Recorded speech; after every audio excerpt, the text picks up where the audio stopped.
Welcome back, everybody, to the Insightful Podcast. We gain insight in order to move forward in life. Today's discussion will be about the biggest mistakes that are slowing your growth.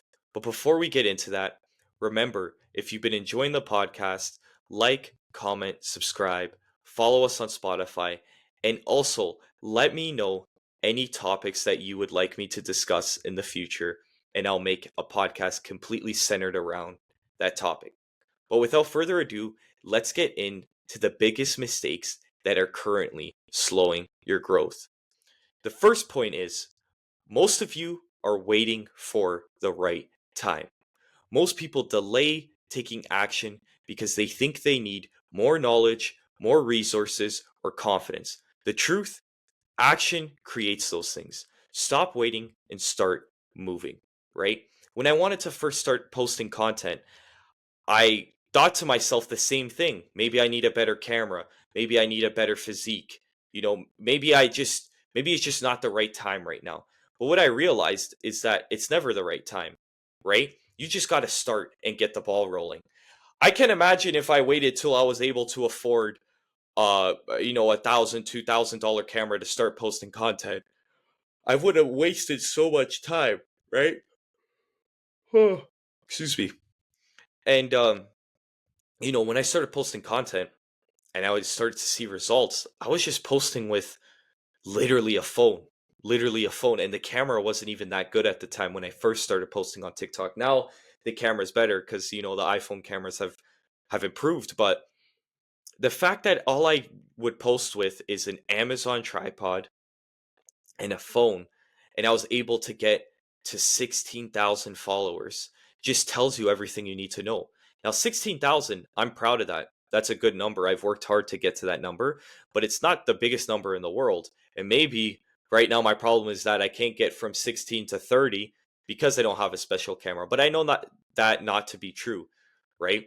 I know that I just need to keep putting in the work and eventually my page will keep growing as it has been. But what I'm saying is that there is no right time to start in whatever you do. This is why New Year's resolutions don't make sense because why do you need to start on January 1st? Why can't you start today if what you're thinking about matters to you, right? So that is like a big mistake that slows your growth is always waiting for the right time because a lot of things could happen from now till the time you set out for. And maybe then you don't even end up starting. And that's what mostly happens to others, right? So I think it's very important that we realize that there is no right time and that whatever you want to start, the best time to start was before, but the new best time to start is right now. The next point is surrounding yourself with the wrong people. Your environment shapes your mindset. If you're around negative, complacent people, you will stay stuck. If you want to grow, get around those who challenge and inspire you. This is so important, right? And I love the point about being complacent, being around complacent people, because this is something that could plague all of us, especially us on self improvement. If you kind of find yourself seeing some success and maybe you hit a number or some goal that you set out for yourself and you hit that goal and you kind of tell yourself, okay, now I could ease off, right? Surrounding yourself with people that. Let's take a quick break to speak about the sponsor for the podcast. I am now working with a company called Attilius Apparel, and if you want Christian fitness wear that looks like this, or this, click the link in the description. Now let's get back into the podcast. Are complacent that see your success, appreciate your success, and help you realize that you've done great things and they're proud of you, but also immediately look at you and be like, okay, what's next? How are we going to get this done? How are we going to keep pushing forward?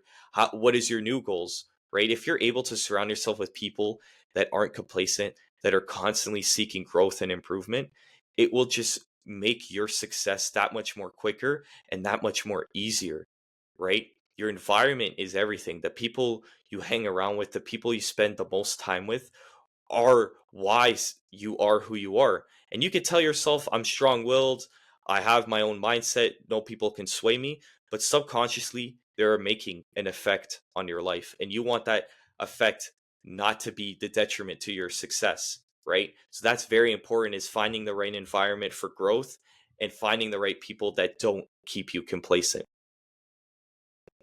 The next thing is focusing on too many things at once. Trying to do everything leads to doing nothing well. The most successful people master the art of focus. Prioritize one goal, master it, then move on to the next one. And there's an amazing book that you guys should read on this exact point, and that's Essentialism by George McCowan.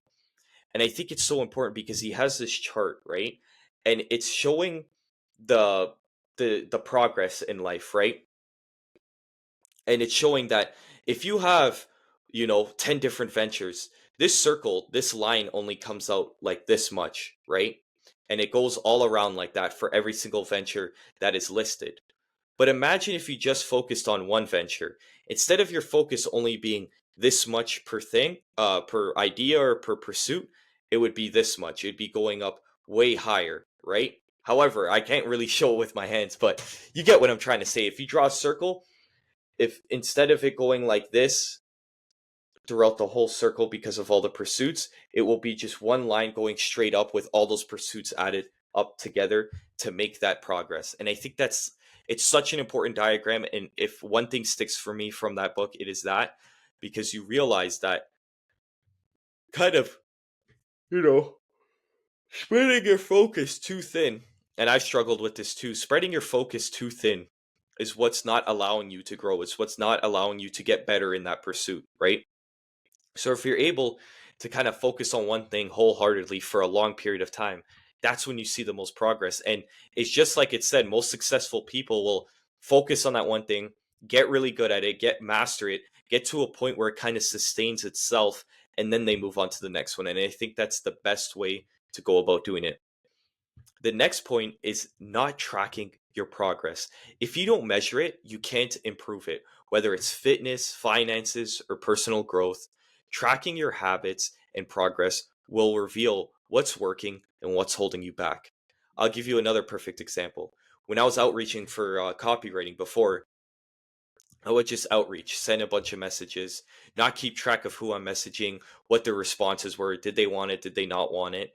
And what I realized is, like, I'm actually not seeing, one, how much volume I'm putting in on a monthly basis, two, the type of quality based on the responses of the people, and three, I don't even know where to go from this because I don't even know what I'm doing. I kind of like would forget how much outreaches I did the previous day or who I spoke to.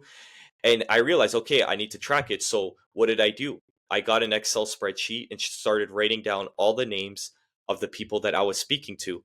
And only then I was able to realize that, wow, I am actually making progress now.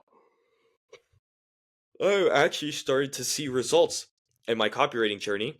And before I wasn't seeing anything at all. Like the clients are coming in, working for people, and that's exactly what I wanted in the first place. And one of the biggest things was just tracking my progress, seeing what works and what doesn't, and going from there. If you can't track your progress, one, you'll think you're not making any, and when you're not making any progress in something, that makes you want to quit because you think it's pointless.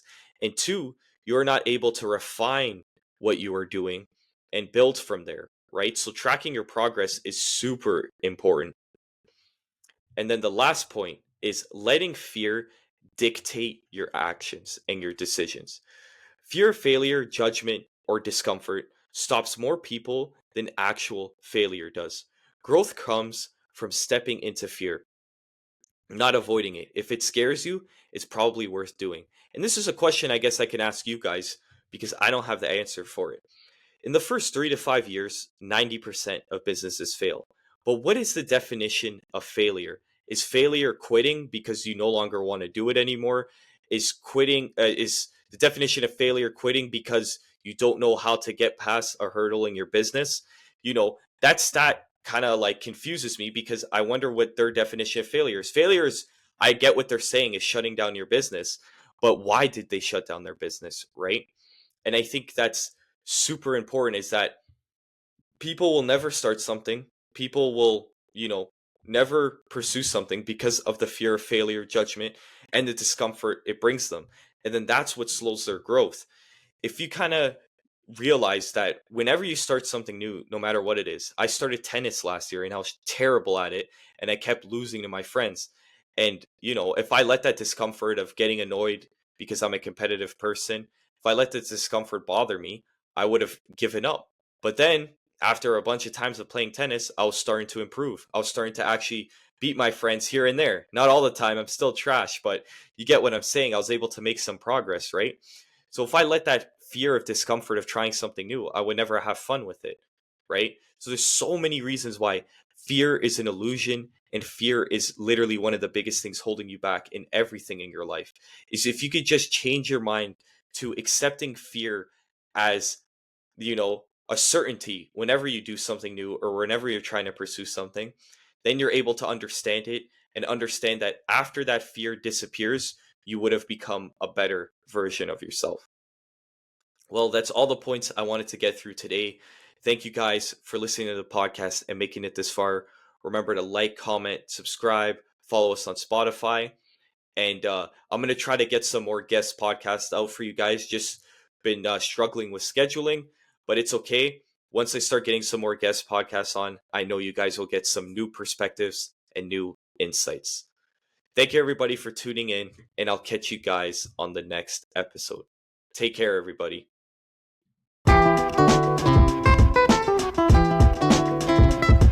Crush a cold to a diamond, eyes forever shining. Your beauty alone inspire a nigga to rhyming.